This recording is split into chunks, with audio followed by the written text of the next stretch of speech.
I'm the president of Liftport Group, and it is so much fun having you join us for these shows. We've been doing them for about 5 months now. It's been a lot of fun. We've had some tremendous guests.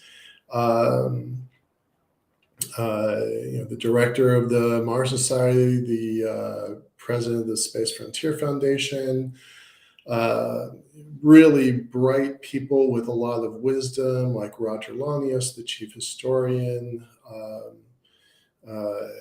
Andy Aldrin, what it's like to be the son of Buzz Aldrin. And he's kind of a space badass in his own right. So it was fantastic talking to him and getting him involved. Uh, we've had some really cool stuff, and we're really happy with how this is going. Started looking at some statistics on our show recently. Uh, it's not taken off like a rocket. It's a little bit more of a slow burn. I don't think that's going to be a surprise to anybody, but it is really working on LinkedIn. So shout out to the folks at LinkedIn for being a part of this. That's really terrific. You being a part of our community. We thank you a lot. It's important. Today's show is gonna, just gonna do a little bit of business recap stuff, just to let you know where things are for us. And then today we're going to try something a little bit different. Anybody who watches the show knows that we talk about kind of that intersection about space, but it's about the money of space, commercialization and capitalization. It's about policy and kind of national drivers, international influences. And it's about infrastructure, the hardware, the stuff that we want to build to get up there in the sky. So those are our main areas. We're going to do something a little bit different within that policy section. I'll explain that more in a minute. So that's what we're going to be working on today. Before we jump into that, I want to usually wait and give shout outs to my team after the end of the show. But today was an interesting day, and I want to share it with you. For part of our company history, going back, gosh, really to the beginning, maybe 2003, 2004, our team has tended to be relatively young. Partly that's, I was a lot younger back then when I started this thing. But also it's just the kind of project that attracts young visionary people. And that was great. I love these people, but also they don't always have full training, full corporate training. So our office has always operated in a really casual environment. Um, but because they were relatively inexperienced team, I implemented something a long time ago, nearly 20 years ago, to focus on building professional capabilities. And I just want to shout out to my team because today we did what we call formal Mondays. And that's when everybody, dresses up in a, shirt and tie or a coat or, business professional instead of casual. And they give a presentation to the rest of the team. And because our team is really spread out, there's only 3 of us here in the Seattle region. In Tacoma, there's another person up north north of Seattle. And then we've got people all the way out into the Middle East and then all the way out to Tennessee. So doing a formal Monday presentation on a screen, it runs a little bit different, but that's part of our company heritage. We got a couple things that we try to do on a pretty frequent basis. Formal Mondays once a month. We do Pizza Tuesdays usually once a month. And so these kind of company traditions are important to us. It ties us together, especially when we can't be together. So Shout out to my team because today it was Jen's last formal Monday. She leaves next week, well, Saturday. I have to get up at 3:30 in the morning to get her to the airport. So it's a big deal, right? So formal Mondays are always a big deal, but this is the end of her internship. And so that's a summary of her experiences here. And I just, she's done a great job. I just want to, specifically congratulate her on the work that she's done. The rest of the team is amazing. Rachel just came back from a astronaut analogs conference that she traveled to. She traveled up to Boston. I mean, she's from Tennessee, so this is a cross country trip to get to Arizona. She went to Yuri's Night at the beginning of April, and she went up to Boston. So she, as a traveling journalist, on behalf of herself and on behalf of Better Futures, like that's really great. Like that's definitely a step above and beyond. Sinki is doing great work with the Mars Society videos, and he's now shifting gears to focus on getting more of our podcasts posted. Leah is kind of the glue that holds this whole thing together. She's got a bunch of podcasts also going up, and she's been doing a lot of statistics and analysis. And I'm not going to get into it, but we might have just started a new project, this week. So we'll see if it kind of bears any fruit. I'll share that if it actually looks like it's interesting. But yeah, shout out to my team. Yusuf has been with me for almost 2 straight years, so he's a pretty remarkable kid. So just want to say thanks to everybody. Going past that, let's kind of get into the meat of today's presentation. Wow, that sounds really formal because I'm in formal Monday clothes, right? So let's relax a little bit. Today we're going to do something a little bit different. So yeah, we talk about national policy a lot, and I talk about how the sausage gets made, where you go to meetings, you go to presentations, that turns into white papers, that turns into policy documents, and if you're lucky, and sometimes we get lucky, those documents become federal policy in the form of either executive orders from the president through his cabinet, or Congress acts and turns it into codified law. So I always talk about kind of how the sausage is made, but it's funny. I never really talk about the other end of that process, which is the grant process, and how those contracts happen, and what that looks like. So let's get into that. First, I'm going to start with NASA, and I've queued a couple things up here. Let me do a screen share.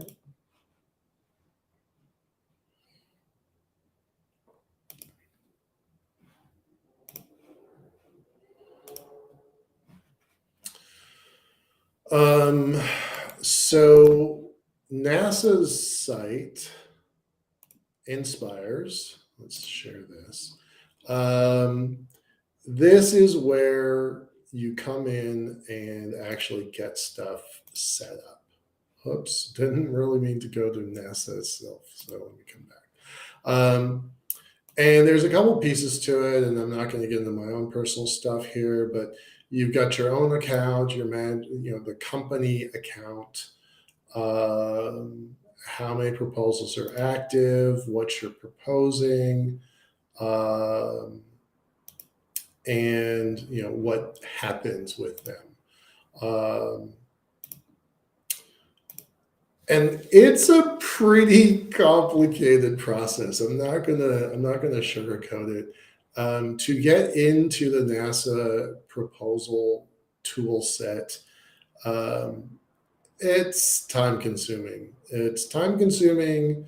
There's a lot of little details you got to check box. And if you get something wrong, you're just out. You're just out of the solicitation altogether. So, um, going through and doing this it's a chore, but it's a necessary chore, right? So how do you get into the system in the first place? Well, it's an administrative process. Um, Once you're in, and I've done a couple messed around with this a little bit. Let me unmess it a little here. Let me refresh this for y'all.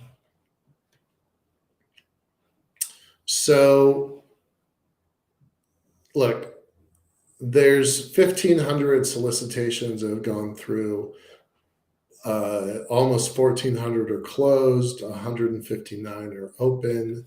And here's all the one that's always entertaining to me. There are 23 due in the next 23 days. You can search if you want something specifically out of Marshall Space Flight Center or NASA Ames Research Center or one of the many centers or institutes that NASA has. You can search just for a specific area, or if you know the topic, let's just type in lunar.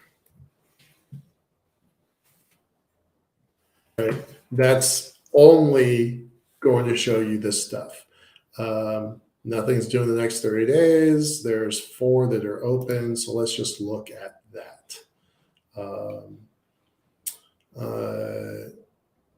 Advanced instruments, that's pretty cool. I kind of like that one. Analog activities to support Artemis. You know, our friend James Burke, the director of the Mars Society, he is actually down in Utah right now at the Mars Desert Research Station. So, you know, here's some stuff that might be applicable. Lunar data, and then terrain vehicle instruments program. That one actually sounds fascinating. I don't know that we could do anything with that. But, this is just off of the lunar topic. So let's delete that. And I'll clear. And let's get back to everything, right? What's due? It didn't clear. Let's do that. Okay. So what's this? These are all the things that NASA has available right now. 159 solicitations. And what's a solicitation means? It means it's the thing that NASA is looking for and wants help on. It's not any more complicated than that, but that's kind of a big deal. And you can get a really good sense of the kinds of things NASA's looking for. Surface mineral dust investigation, high mountains of Asia, ecological conservation, advanced air vehicles. You know, it's crazy. I never think of NASA as an aerospace organization. But that's what the first A in NASA is. And when NASA was created just after Sputnik was launched, it made a lot of sense. NASA's roots are, it's called the NACA. NACA. No one says NACA, by the way. It's NACA. And that was the first aeronautic program that the government ran. And when they added in space, it became NASA. So it doesn't occur to me, because I never do anything with that part of the government program, but they have a lot of space-related topics, right? As they should. I don't do anything with the moon, with the sun, so things like this don't really apply to me. And I say me, meaning Liftport and the team.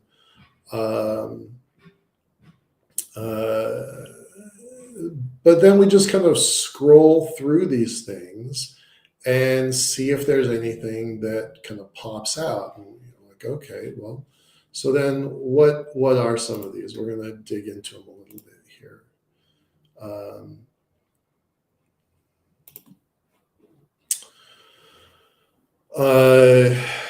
Early stage innovations, right? Issued by the Space Technology Mission Directorate.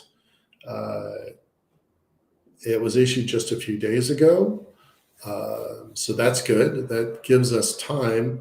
NOIs, Notice of Intent. It's basically saying, it's a one-pager that says, we're XYZ Corporation. We think this is an interesting topic and we intend to propose. That's a notice of intent.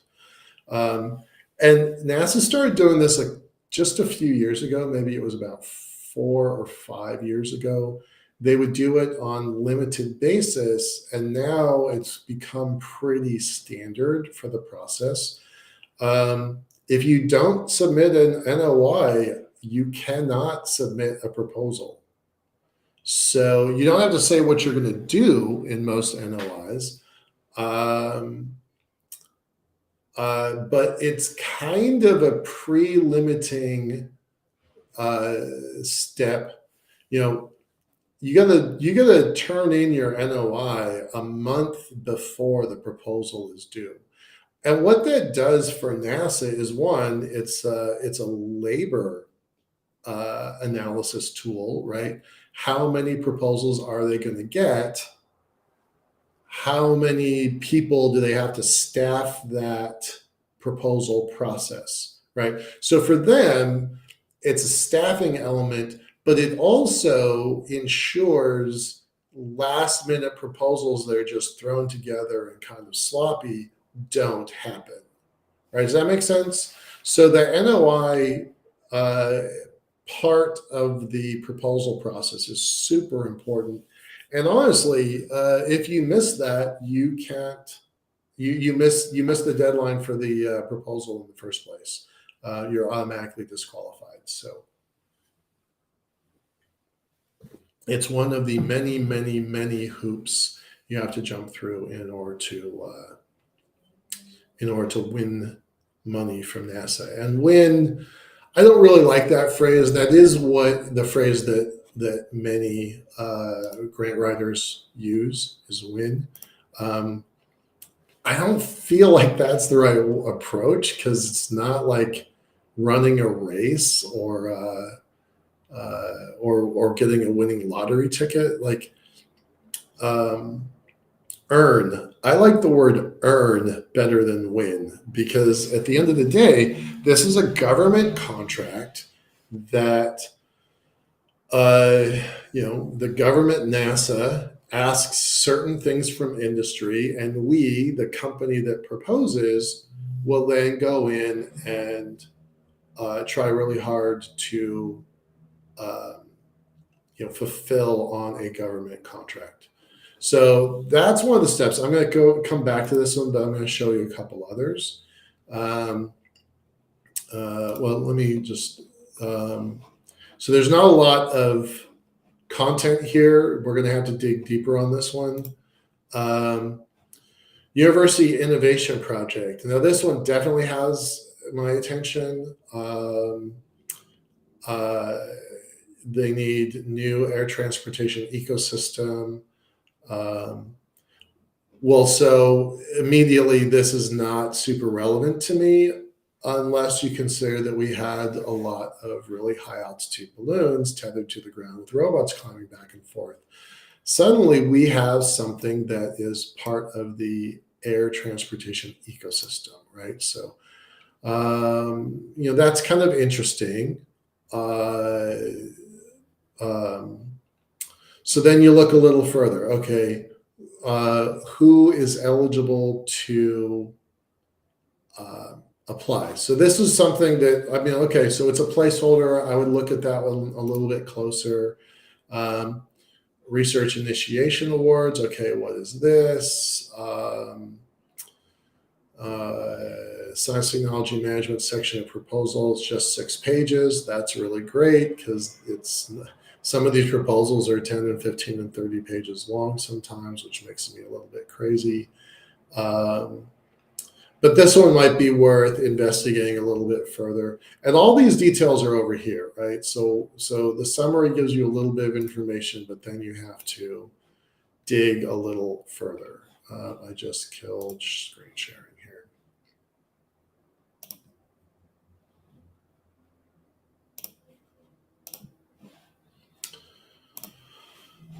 Let me get back to it. Early stage innovation, not a lot of information about there. All that is over here, and we're going to come back to that in a minute. University innovation. Okay, so this is a little bit different. Does this apply to us? Well, probably not because of the aviation maintenance component. Dig a little bit deeper into that. It might be something there. Research initiation. Okay, that's got the right ring to it. That's the kind of stuff that we start to look at. This one is particularly interesting. I know people that are probably going to propose on this. There was not a notice of intent, but this thing is due in a matter of days. So what's today's date? The 8th. Next week. This one would be really hard to submit for if we were qualified. And I haven't looked at this enough to know, but kind of thinking about the deadline and what might be at stake here, it's probably worth looking up. It's probably like worth examining, but this one is probably an easy no, like that we don't have the capabilities to propose on this. So we'll skip it. That's actually really important to have a criterion that you are willing or not willing to submit on, right? You know, with our kind of company, as small as we are, we have some expertise in materials, right? Strings, coatings, filters, sealants, things like that. A lot of the people in our network are really good at that kind of stuff. So is this the kind of thing that they could do? Well, maybe not. What else are we good at? We're good at the mechanics of climbing up and down string. We've got a bunch of robots. We've got some algorithms. So that might be something. So you have to kind of have this rubric of things you're good at, your organization is good at, and then you have to have a box that NASA says, all right, well, we think this is something useful to us, so we want something out of it. So it's really kind of tricky to, as Liftport's the space elevator company and focused on the lunar development. For a really long time, we did not fit in very many boxes at NASA, so we do not have a great track record here. I say that because the next thing up is NASA's Institute for Advanced Concepts. That's where both the lunar elevator and the Earth elevator both got its start under NASA's umbrella, was under the NIAC program. Now, we're not eligible for a phase 3. There's phase 1. It used to be 70,000. I think it's raised to 125,000 now. And it used to be 500,000 for phase 2. And I think that number's also grown to 750,000, although I'm not sure of that second number. And Phase 3 is relatively new. What had happened out of phase 1 and phase 2 was people would just dropped into the valley of death. Once phase 1 and phase 2 were complete, there was nowhere to go with that technology. There was no program within NASA to slot that technology in. So this infamous valley of death that kills a lot of research happen to NIAC proposals all the time. So phase 3 is relatively new. It's a follow-on to phase 1 and 2. It's for more money, and it's specifically designed to let technology mature within the larger NASA ecosystem. You are only allowed to go after phase 3 if you've been selected for phase 1. So that would say that on a technicality, the Earth elevator got a phase 2. The lunar elevator got only a phase 1. I was involved during the phase 2 of the Earth elevator. I was not involved. I barely knew Jerome Pearson on his phase 1 because I wasn't paying attention to the moon when he did that. So Jerome has died. So there's no follow-on till phase 2 for a lunar elevator. We submitted with him on his behalf for phase 2 several times under NIAC phase 2, and were declined. So that was pretty frustrating. And because the Earth elevator, NIAC phase 1 and phase 2 were under Brad Edwards' name, there was no path to go further. And there was not a phase 3 program back then. That was 20 years ago. So phase 3s have only existed for about 3 years, or maybe even only 2 years. So you got to fit within the box that NASA presents to you. Otherwise, there's just literally nowhere to go. And a lot of really great innovative ideas have just set on a shelf sometimes. This one's interesting. NASA is specifically looking for small satellite technology partners out of the various universities. This one is really cool, and this has been around for a little while, and it's one of the reasons why small satellite technology has proliferated so much throughout the American technology university ecosystem. This stuff has been really powerful. This one, I don't know who created this one, but they definitely deserve a pat on the shoulder for this, because it has gotten new technology and more importantly, more new capabilities in the hands of the nation's university research programs. So that is super cool that this is there. We're going to look at this one a little bit more to see if there's something there. That would be something that LiftPort could tackle, partner with the university to go build a small satellite demonstration. There's this whole analysis on orbital debris and space sustainability. Also another one that looks pretty interesting. That's one of the reasons why I stopped working on the Earth elevator, was because of the debris element. And I don't think it's well handled, not at all. So that one's really intriguing, and I know some people that would be really interested in that.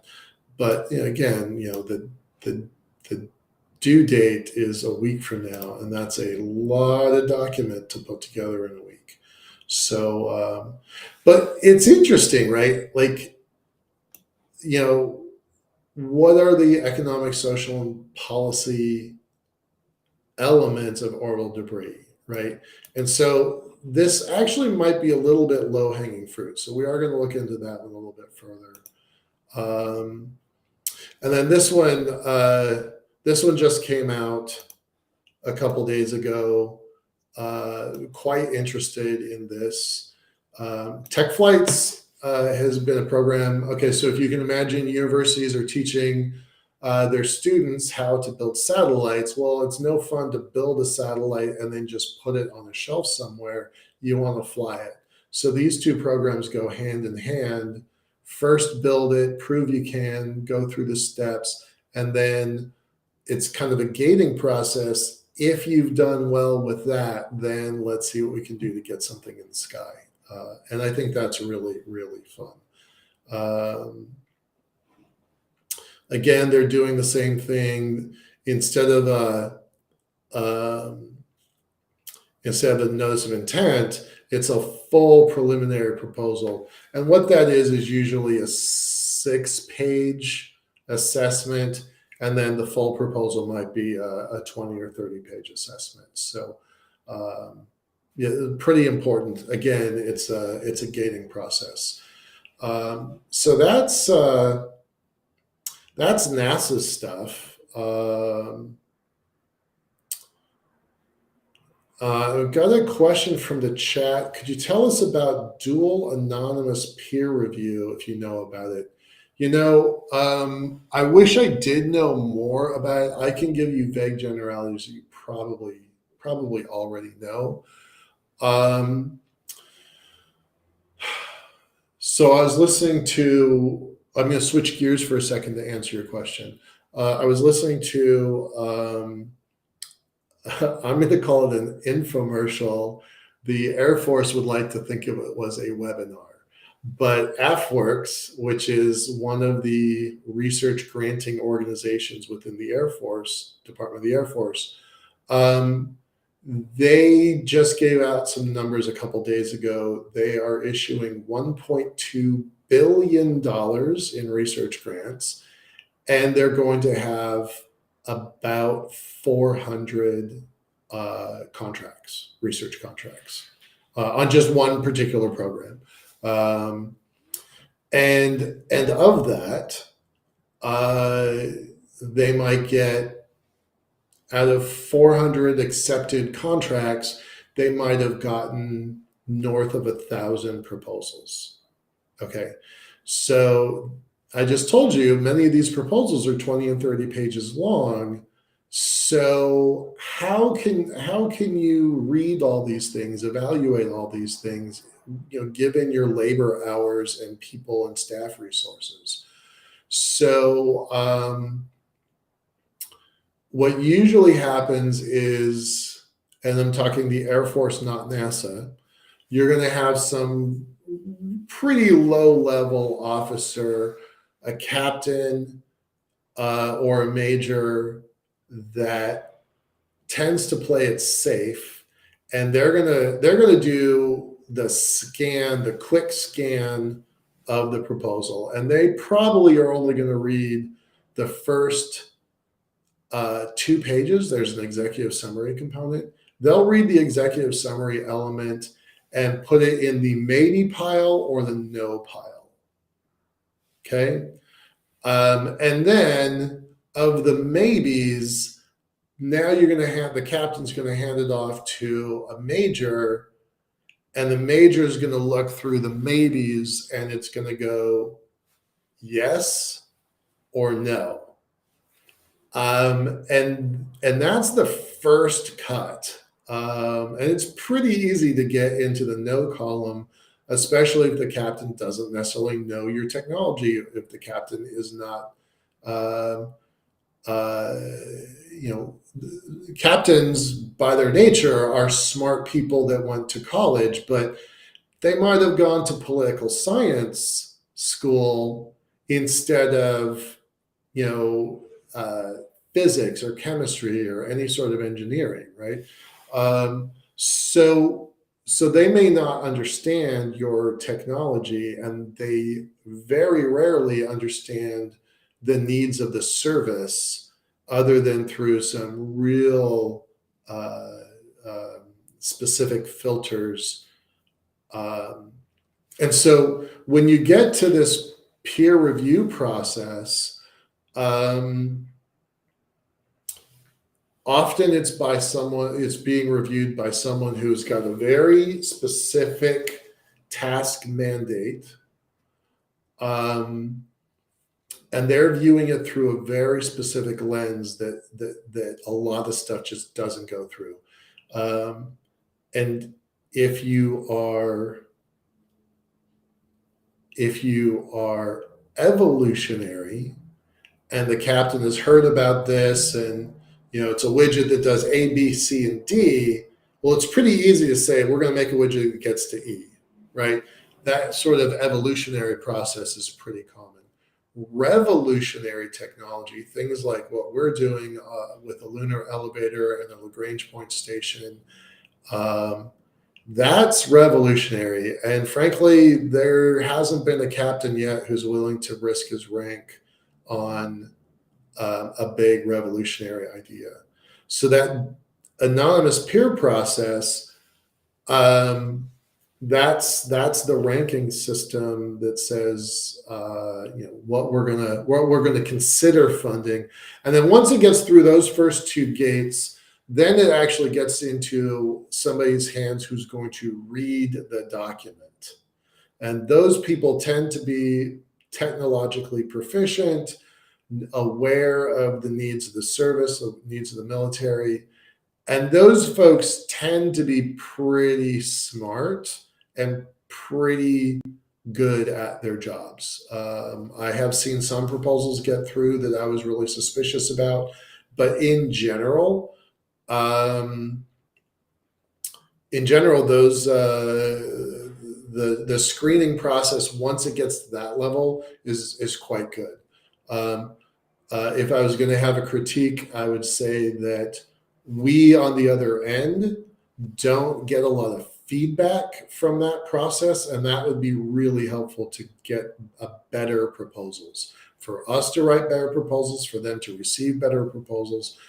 But they simply don't have the manpower, the labor to do that sort of review for us. So that would be one criticism once it gets to that level. And then the last thing is there's one more filter, right? So the technical person who's actually reading your document, they're going to put in the yes or no column. And then at the end of the day, they're like, well, we have this much money, we have this many proposals, ta-da, you're married. That's what we have. Very rarely do you get a situation where money goes unspent. I can think of it from a few years ago, but usually if you've got room in your budget for 400 proposals, you are going to fund 400 contracts.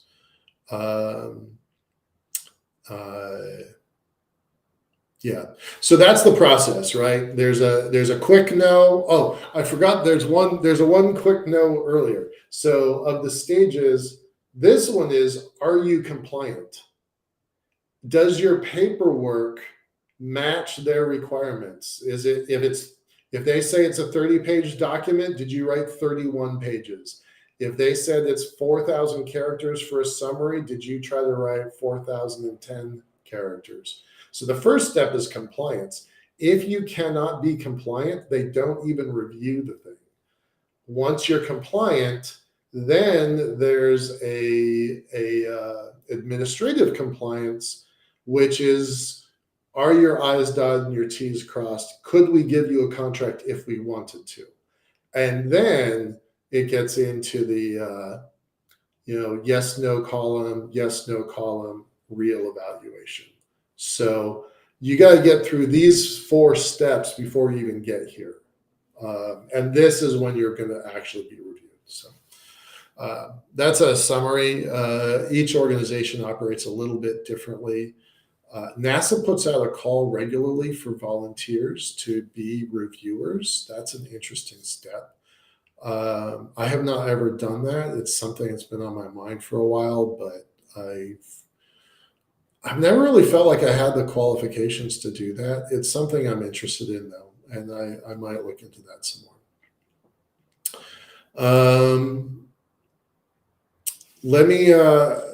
I'm going to come back to, there's another question from the chat here. I'll come back to it in just a moment. Let's look at a different organization. It's similar, but not the same. So, National Science Foundation, uh, I really have a soft spot in my heart for NSF. They do some remarkable good work. And it's always like cutting edge stuff, which is pretty neat. They have a system, it's pretty similar, not the same. Um, but they run the SBIR. I'm about to say that wrong. Let me back up. Um, so they let me just get here. Hold on a second.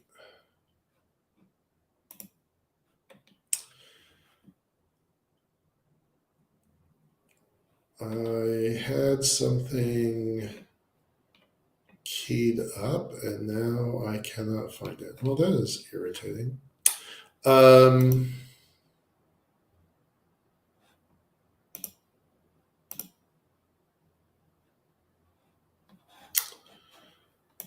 I had something keyed up here and now I cannot find it. All right. Well, we'll look at this. Fellowships are essentially if you want to go work somewhere and you are an individual. Often it's a master's or PhD candidate that gets a role at a government research lab. That I never even look at those. Cooperative agreements are interesting. Some of them are no cost funds, no cost agreements. Those are somewhat interesting if somebody at a national lab has data that you need. You just fill this out and say, "Hey, we need access to the data." And then standard grants are kind of what everybody, mostly kind of pays attention to. And there are a lot of them. I'm just scanning. I'm not even trying to read these things, right? But there's a lot. And the NSF sends out stuff very frequently. I kind of love this one, trying to get community colleges involved with STEM and development. And so these are just notifications. It's a long list. There's something comes out all the time. I suspect this one with the Czech Science Foundation. Just a few days ago, the Czech Republic signed the Artemis Accords. I think this coincides with that. I didn't read it. I'm not taking the time to dig into it. But my hunch is that those two things are related. I will kind of share something. There's an interesting anecdote about almost 5 years ago. I met a senior researcher at the Czech Republic at a conference, and he told me what the Chechen government were working on, and they were following the path of Luxembourg, looking at asteroid and resource development. And I'm like, that's the wrong move. And your country is so small, you don't have the luxury of having a diversified space portfolio. You need to take a look at what your country is able to do and focus it on the moon. And I remember getting a text from my friend about 3 weeks later. He's like, "Yep, it's the moon U-turn. We're going to the moon." And that was a pretty fun moment. And so I feel like, I didn't make the snowball, but maybe this was the first flake in what became an avalanche. So pretty happy about that. And I suspect that this is one of those things that came from that same work. So NSF does a lot of really cool stuff. It's all over the board. You want to do biotech or nanotech? You want advanced math or you want space? It's all over here, and there's some really cool programs. Um,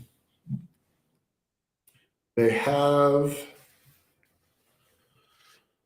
uh, they have a topic focused on space. Um, this is not the person who was in charge of this program before. We had been approved to do an NSF grant, research grant with University of Washington. There are 4 steps to that process. We had completed steps 1 and 2. We're waiting on step 3. COVID hit. Our partner with the STTR program at the University of Washington, somebody died and our partner got promoted. Bad for that person, good for our partner. Bad for the person who died and their family, but good for our partner.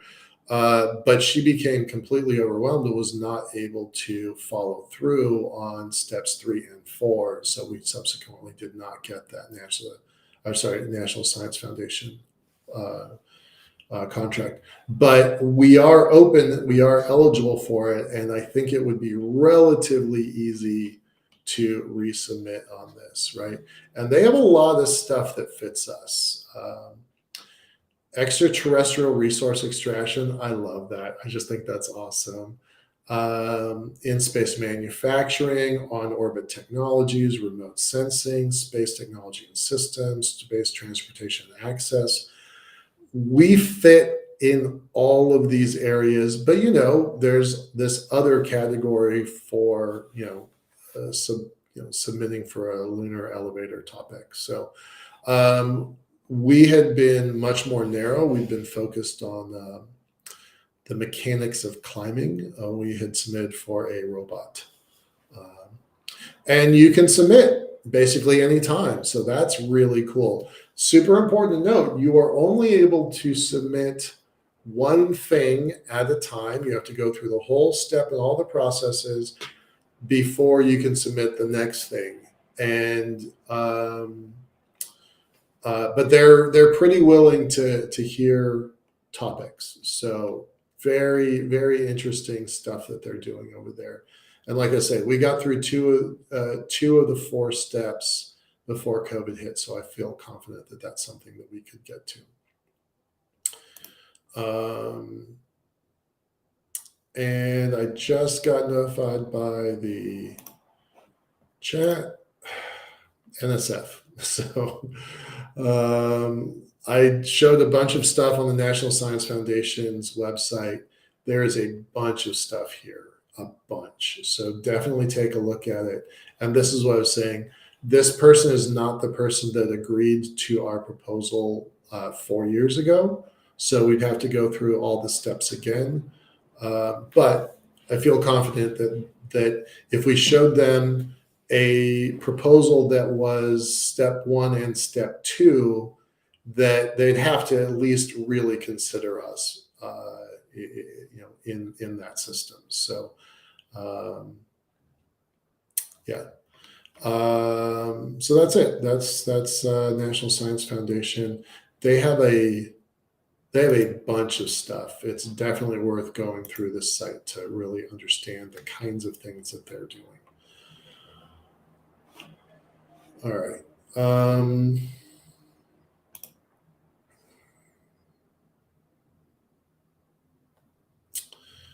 And okay, so another comment from the chat. Can you explain the roles of PIs and why they would need to be anonymized for certain proposals? I feel like that's confused. Could you clarify your comment, please? PIs are not usually anonymous. In fact, I can't think of a single instance that I've submitted on where the PI was anonymous. Because that's one of the things that whether it's NASA or NSF or Air Force, they want to vet the principal investigator, PI, principal investigator, and they want to know that that person is they want to know that that person is qualified. So I'm perplexed by the anonymous element. So I'll have to look into that. Thank you for sharing that with me. I'm confused by it, but I'll look into it. Yeah. We only have about 10 minutes left. I wanted to bring up one more. And I know these are all like kind of similar, but kind of not. And then this is, so you saw, let me come back to it. You saw here,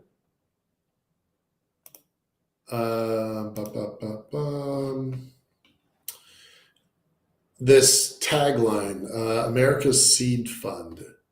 So that's referencing SBIR, STTR, Small Business Innovative Research, and something technology transfer research. I'm not sure what the S is. So that tagline of America's Seed Fund refers to the SBIR, STTR programs. And all federal agencies, I think all, more than 20 for sure, but I think all federal agencies have to assign 5% of their budget to SBIR, STTR program. And what that means is that as big as the Department of Defense is, $780 billion, 5% of that has to go to small business innovation and research. And that's a big deal. If you're nearly $1 trillion budget, that's a lot of money going to small businesses. And that is powerful, right? So it was true in the NASA program. They've got an SBIR section. It's true here at the National Science Foundation. And so there is a section, sbir.gov, powered by the Small Business Administration. Interesting, right? It's not a technology group. It's not the Air Force. It's not Space Force. It's not NASA. It's not NOAA. It's the Small Business Administration that manages this program because it is so powerful, right? It's a catalyst for America's innovation economy. And I think it's pretty important, right? And so look at this list of agencies, right? Department of Defense, but there's a bunch of Department of Defense. Health and Human Services, there's 40 of them. National Science Foundation, there's a bunch in there. So this is just one portal. It doesn't have everything, which I think is kind of wild. Actually, I'm a little confused why it doesn't have everything, but it doesn't have everything. So if you want to just see Space Force, it's actually not on this list because it's not in the unified portal. Space Force has a different program, right?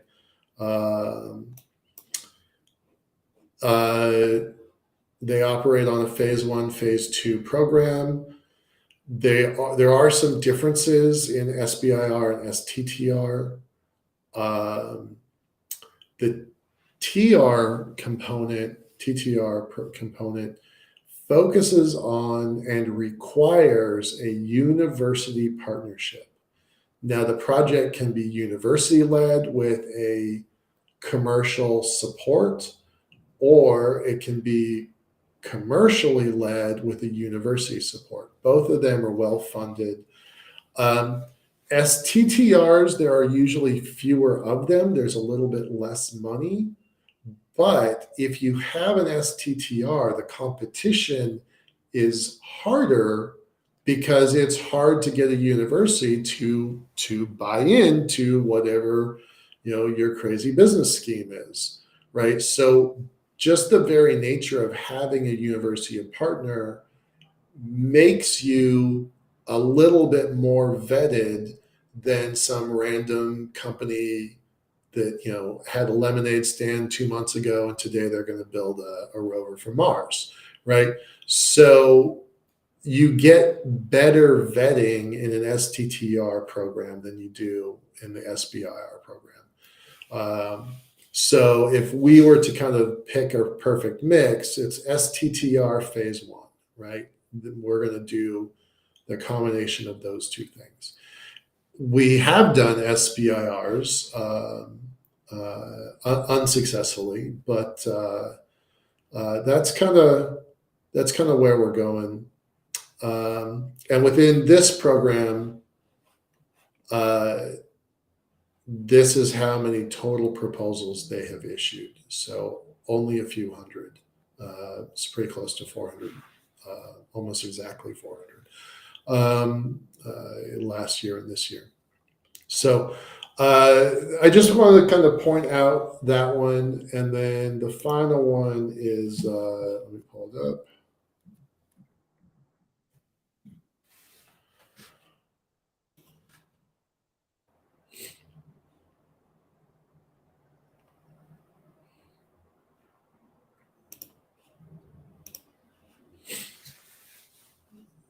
Okay, so Air Force manages Space Force technology development. Space Force is still too small to do it by itself, so it operates jointly under the it's called F Ventures or Air Force Ventures Group, and this is that. I'm going to call it an infomercial. They're going to call it a webinar. This is the thing I was listening to the other day that was pretty interesting. And I love that they reference themselves as the venture capital fund of the Air Force. In no way do I believe that that's accurate. I just want to be really clear. I don't like their tagline for it. But I think it's great that they think they are, right? Importantly, Space Force and Air Force funds for SBIR, STTR, they're referred to as non-dilutive capital, which means we don't have to give up part of our company in order to get that. It is a straight up research contract. It's a fee for service. That's not how venture capital works. Venture capital takes a piece of your company one way or another in order for them to get involved. So it does not operate like a venture fund, not at all. But what it does do, and it does well, is it takes risks on big ideas, and that's kind of the kind of thing to really pay attention to. There's a ton more about this. You heard me talk about phase one, phase two in NASA. They have the same thing, but this middle one is super important. StratFi and TACFi. That's a different level of programming where the government will match private capital. So if you really, in fact, did get a venture capitalist to come in and support your idea, I think it's a 2-to-1 match. Somebody invests $5 million into Liftport, TACFi or StratFi will also match another $10 million, 2-to-1. I think it's that. It's a surprisingly large match, because the government understands they need that industry needs help to get some of this hardware built. So they've come up with a really creative way of doing it. And that's where the venture part comes in. But that's non-dilutive capital. That's the best kind of money when your client funds you. So that's kind of where we would like to go. If I was kind of like paint a picture of who we are and where we'd like to go. That's what we'd like to do. So, great questions from the audience. Thank you so much for that. I really appreciate that. Let's come back to this. And with that, I'm surprised, but we have an hour already, so that went by pretty quick. For our viewers, whether you're on YouTube, listening on Spotify after the fact, or on LinkedIn, we really appreciate y'all being a part of this. If you'd like to post a note about where you are from, that would be great. I'd love to know where you all are from.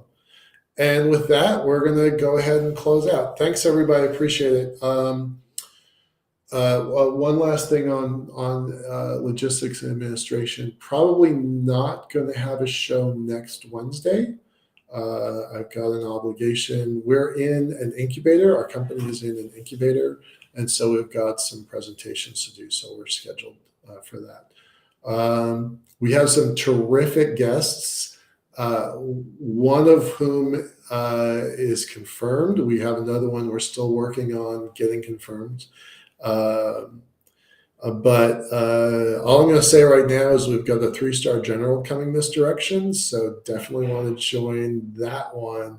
It's going to be a little while before we get them on screen because they've got some hoops they have to jump through. So, all right. With that, thanks very much, y'all. We appreciate it. Thank you very much. This is super fun.